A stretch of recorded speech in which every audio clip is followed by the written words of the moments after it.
So how do my workshops improve your work experience and maximize your performance? Well, one, Rhythm at Work provides workflow. Workflow happens when your subconscious is so practiced that your body responds without consciously thinking. It's not about setting a pace or speed, it's about responding to an internal rhythm of performance through practice. 2.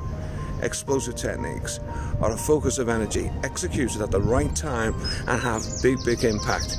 Its stimuli is the internal coherence of mind and body fused by practice. This is workflow.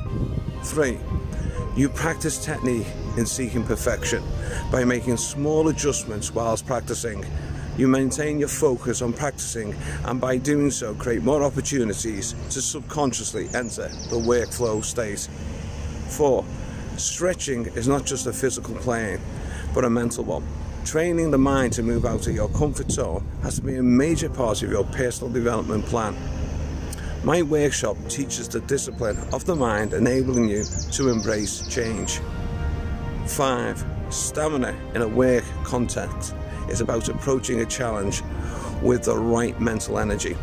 Mindset starts not with the mind, but with the body. We challenge the body and we improve our mental energy and develop a stronger mindset. This is what's meant by the body instructing the mind. My workshops are designed to create flow in your workforce and maximize performance in all participants.